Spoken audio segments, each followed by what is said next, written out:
All right.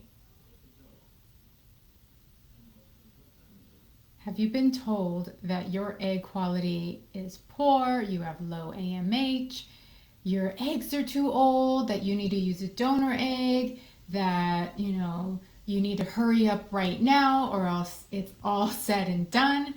So it all really sounds scary, right? And when you are trying to get pregnant, who needs more stress? But it really all comes down to your egg quality. Or does it?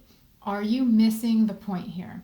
Where things go wrong with women and this stress of all about the egg and you need to boost your egg quality is you're missing a lot of the factors as to why you need to boost your egg quality in the first place. It doesn't just happen because of your age. The first thing you need to know about your egg quality and pregnancy is it is not age dependent. I know that at 35, there's this rush, and a lot of women are meant to believe and scared into the fact that you've waited too long. It's 35. After 35, your egg quantity and quality diminish and it goes down the drain. And that's simply not true. What happens is, yes, there is a shift, but there are 28 and 30-year-old women who have very poor egg quality, and there's 40-year-old and 42-year-old women with really great egg quality. So, what are you missing here? A lot about your egg quality is environmental, internal, and external. And it's not just about, hey, it's time to get pregnant, it's time to boost your egg quality. You're missing the point. What is causing your egg quality to be less than normal or less than ideal in the first place? And there's many, many, many factors. But number one is this is not age dependent. It's mostly environmental, internal and external. But what happens? You try, and nothing. Then you go to the doctor, and then you have the conversation of you're over 35, 38, 40. If you're 40, oh my God, your only chance is IUI and IVF. Or why don't we start with Clomid or some hormone stimulating medication? So what do? You try it. You try it for 12 weeks for one cycle. What happens? Nothing. And you're dealing with the side effects. Maybe you gain some weight, you're moody, you have headaches, you're not very fun to be around, and you're still not pregnant. And you still haven't really built quality eggs, right? So what happens? You might need to do another cycle because, hey, the more you try it, the chances get higher and higher via your doctor's opinion. So you try again. What happens in 6 months? Nothing. You gained even more weight, you're moodier, you might have night sweats, mood swings, things happen. You're not fun. And then after you give yourself a break from that, maybe the doctor says, well, we might have to try some IUI or IVF. And that isn't what you wanted in the first place, right? So what you possibly could do at this point is take a break and tell yourself, I'm going to try the natural route. I didn't feel good on these medications. I want to do something different.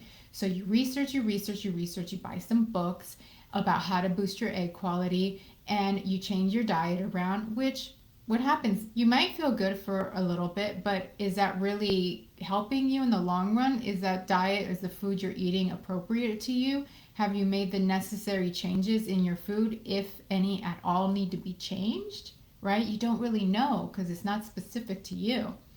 The other thing is you buy the supplements and you take them. You're definitely on a prenatal by this point. You may be taking CoQ10, some fish oils, and all of this. And what happens after 3 months and even 6 months and even 9 months of trying to do this all yourself? Still, no pregnancy. Maybe you've even had a pregnancy and it might have ended in a heartbreaking miscarriage. That is poor egg quality, right? And so in the end, it goes back to what happened, what hasn't been addressed. And so are you living in alignment with what needs to be addressed so that not only your egg quality improves, but your hormones are balanced? Because it's not just about the egg. The egg is not optimal because there's other factors that you have not been addressed. And if you don't get support to see what is unique to you, you might miss it. And you're waiting and waiting and you're waiting. And you still are just wasting time And you might end up down the line of IUI and IVF. And what happens there? 5, 8 rounds, and you might get pregnant or you might not. And so, in the end, you're dealing with all of this confusion. So, what can you possibly do, right? You gotta really start with a holistic approach, because you can boost your egg quality naturally, but it definitely can take some time, especially if you already know you have reproductive hormonal imbalances like PCOS, which is the number one reason for infertility, because you're not ovulating, you're not creating those golden eggs. And so, if you have something like that, you really need to invest the time to really give yourself a leeway so that you can make sure you are ovulating and regulating your hormones. And with any women, medications, if you skip this part, won't help. If you have poor egg quality, you feel like you're running out of time, and you have this hyper stress on top of poor egg quality, medications won't help. It will set you back a little bit, because now you're dealing with the toxicity in your body that wasn't there before medication to stimulate the body, right? So what you're missing, the big picture, is what is causing the cells in your body to not be so good to create egg cells, right? And so we have to always look at, are you ovulating? Now, that might not be very obvious to you, and you might be like, yeah, I'm ovulating.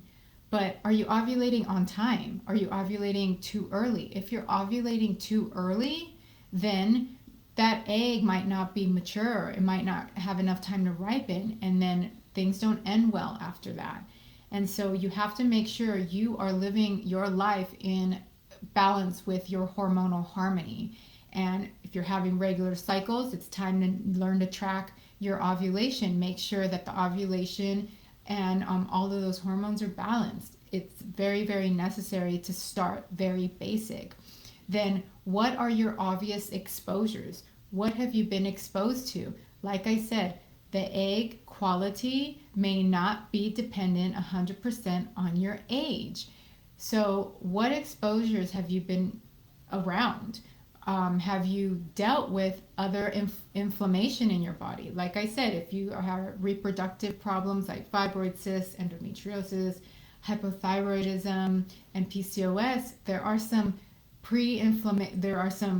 inflammation problems that need to be addressed even before you try to boost your body to get pregnant. It is fighting other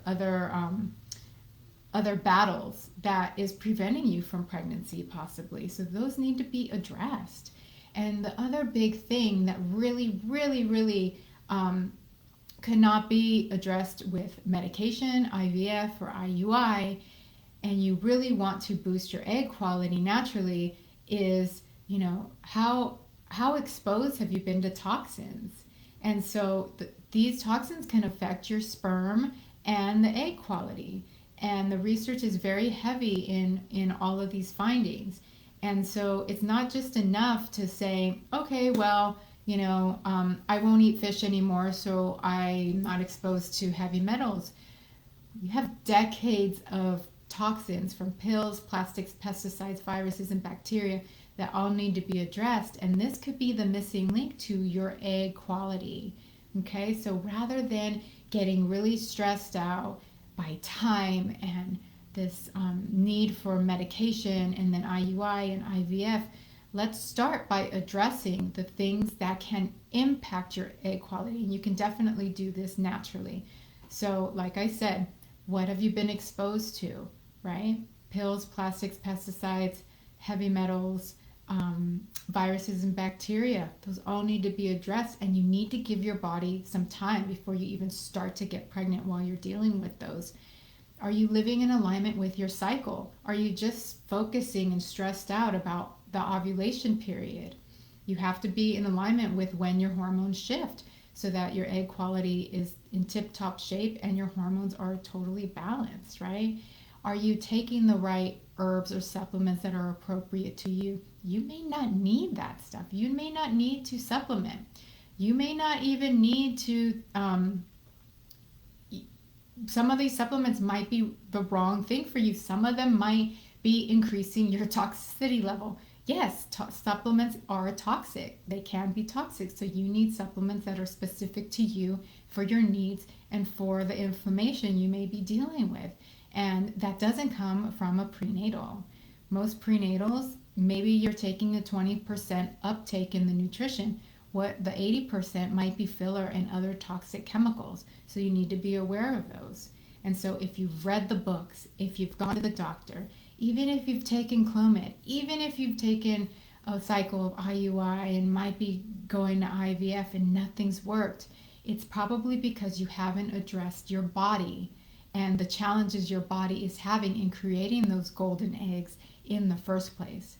So when you are ready to commit to taking a very holistic approach and not just focusing on the egg quality, but focusing on your hormones and your immune system and other things that are contributing to poor egg and poor sperm, on your husband's end, then you are always welcome to reach out so that we can tailor make and follow a unique plan for you and your specific needs that are completely different than any book can give you, and that you are supported and everything is in a recipe so that you follow and you are on track and you can create that good golden egg so you can get pregnant naturally.